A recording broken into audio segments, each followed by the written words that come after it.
Hello, I'm Lowri Morgan and today I'll be exploring my house history here in Glamorgan Archives. Just one of the fascinating ways the public can use archives to find out more about our past. And to help me today is Senior Archivist Rhian Diggins. Rhian, what do you have for me today? Well, here's one of the last documents that we need. Fantastic. So Rhian, time for the big moment to find out the history of my house. Yes. I'm really looking forward to this.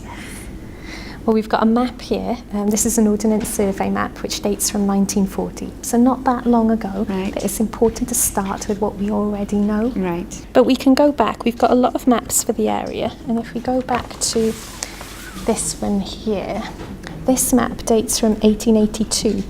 And so, Right, and a massive yes, difference. A huge change. Yes. You can see straight away. Yes, just feels basically. Yes. And you know, where I live is very built up, Yes. very busy.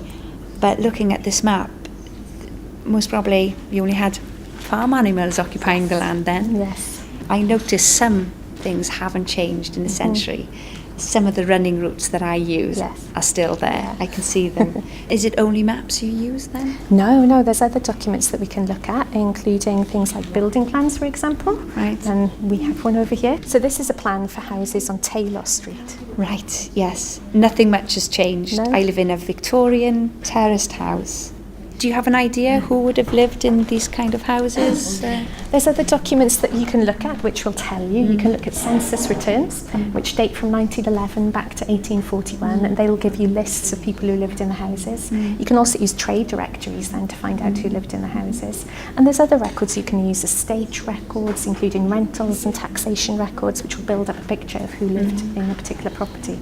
Well, one thing I'll certainly be exploring is my family's home. Yes. Would my parents, for example, be able just to walk in and do their research? Yes, they could certainly get in touch with their local archive service, either go in through the front door as a customer or drop them an email to find a little bit of information in advance, and then they could start exploring the history themselves. Rhian, diolch yn fawr iawn.